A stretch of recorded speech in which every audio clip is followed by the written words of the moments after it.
나는 아무 증상도 없었는데 위암이라니 병기에 따라 다르게 되는데요. 무증상으로 발견되는 경우가 굉장히 많습니다.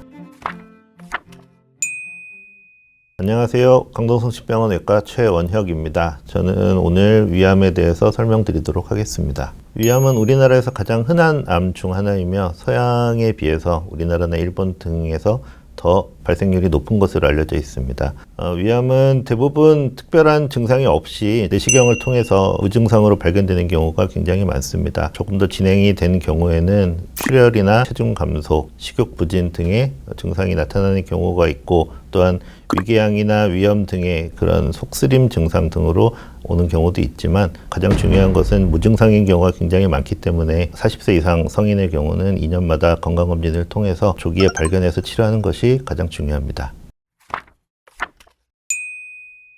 위암 수술 전 과정에 대해서 설명드리도록 하겠습니다. 위암은 내시경을 시행하고 내시경 중에 이상 병변이 있는 경우에 이곳에서 조직 검사를 통해서 우리가 위암을 진단하게 됩니다. 위암이 일단 진단되고 나면 이후에 다른 장기로 전이가 있는지 여부를 확인하는 것이 중요합니다. 그렇기 때문에 위암을 진단받고 오셨다 하시더라도 이후에 흉부, 복부 CT를 시행하게 됩니다. 흉부, 복부 CT에서 간이나 복막, 폐 전이 등이 있는지 여부를 확인하고, 이곳에서 특별한 전이가 의심되는 경우에는 추가적으로 PET-CT 등을 시행할 수 있습니다. 내시경과 CT 결과를 통해서 우리가 수술 전에 환자분의 병기를 결정하게 됩니다. 병기란 암의 진행 정도를 말하는 것이고요. 이 병기에 따라서 치료 방법과 이후에 예후를 결정하게 됩니다. 이런 결과를 토대로 외과뿐 아니라 소화기내과, 영상의학과가 모여서 환자분과 환자분 보호자분들께 종합적으로 다학제 진료를 통해서 환자분의 검사 결과를 설명드리고 이후 치료 방법에 대해서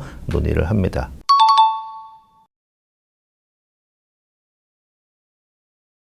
위암의 수술 당일에 대해서 말씀드리도록 하겠습니다. 위암 수술은 모두 전신 마취 하에 이루어지게 됩니다.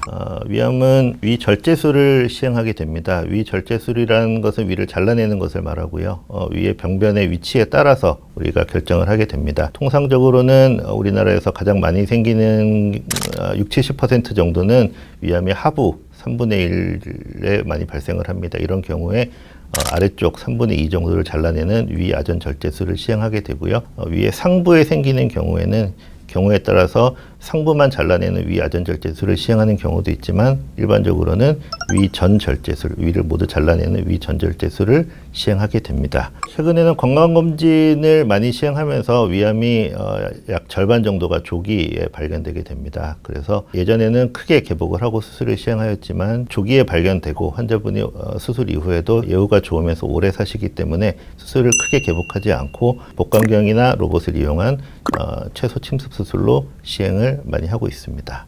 수술은 일반적으로 통상적으로 마취 시간 제외하고 수술 시간만 평균적으로 4시간 정도 소요가 됩니다. 일반적으로는 우리가 수술 전에 CT에서 다른 장기에 전이가 없는 것을 확인을 하고 들어가기 때문에 수술 전에 예측했던 대로 수술을 시행하게 됩니다. 가끔 예상치 못하게 복막에 전이가 있거나 아니면 다른 장기, 특히 췌장이나 이런 곳으로 직접 침범이 있는 경우가 수술 중에 우연히 발견이 될 수 있습니다. 이런 경우에는 무리해서 수술을 진행하지 않고 수술을 종료한 이후에 항암 치료, 방사선 치료 등을 통해서 위암을 수술을 할 수 있는 상태로 만들 이후에 수술을 시행하는 경우가 있습니다. 다만 출혈이 있거나 위에 천공이 있는 경우, 혹은 종양이 너무 커서 식사가 어려워지는 이런 경우에는 근본적인 치료는 아니지만 고식적 치료라고 하여서 위를 절제를 한다든지, 혹은 위와 아래쪽 장기를 이어붙이는 우회로 조성술을 한다든지, 이런 치료를 수술 중에 결정해서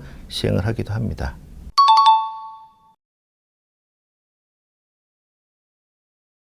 다음으로 수술 후에 대해서 설명드리도록 하겠습니다. 수술 관련해서 있을 수 있는 합병증으로는 가장 흔한 것이 출혈입니다. 복강 내에 출혈도 있지만 위 안쪽으로 출혈이 되는 경우도 굉장히 많습니다. 따라서 수술 이후에 2-3일 정도 출혈이 있는지 여부를 확인하고 필요한 경우에 내시경이나 이런 것들을 시행하는 경우도 있습니다. 수술 후 2, 3일 정도 금식을 하게 되고요. 이후에 문합 부위가 안전하다고 생각이 되면 물부터 시작해서 천천히 식사를 하시게 됩니다. 죽을 드실 때쯤 되면 저희가 식이 교육을 해드립니다. 식이 교육을 하는 이유는 위를 잘라내기 때문에 수술 전처럼 바로 드실 수는 없게 됩니다. 따라서 식사의 종류나 식사의 방법에 대해서 교육을 해드리고 환자분과 상담을 통해서 식사는 개선을 하는 것이 필요합니다.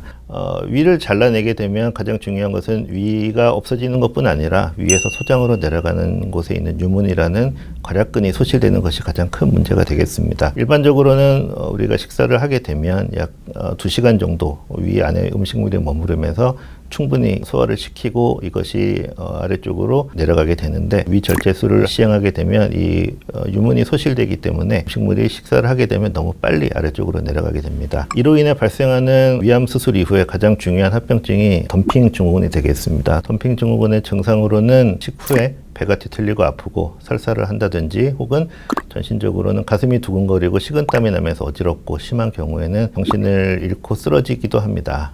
따라서 위 수술 이후에는 식습관을 개선하는 것이 가장 중요하고 조금씩 자주 드시면서 식후에 안정을 취하는 것이 중요합니다. 이런 것들은 수술 후 죽을 드실 때쯤에 저희가 식생활 식이 교육을 통해서 저희가 알려드리게 됩니다. 병기에 따라 다르게 되는데요. 일반적으로 조기 위암 혹은 병기 1기에 해당하는 경우에는 재발률이 약 5에서 10% 정도 되고, 하지만 이것이 다른 먼 곳에 전이가 있다기보다는 남아있는 위에 새로 생기는 경우가 굉장히 많기 때문에 수술 이후에 내시경을 정기적으로 하는 것이 역시 가장 중요합니다. 모든 암은 아무리 조기라고 하더라도 5년 동안은 재발의 위험성이 있기 때문에 저희가 수술 이후에 5년 동안은 내시경 CT를 주기적으로 하면서 재발 여부를 확인을 해야 되고, 또한 위절제 이후에 흡수 장애가 있어서 철분이나 비타민 부족, 빈혈 등이 생길 수가 있습니다. 따라서 이런 영양 상태 평가 등에 대해서도 정기적으로 피검사, 혈액검사를 통해서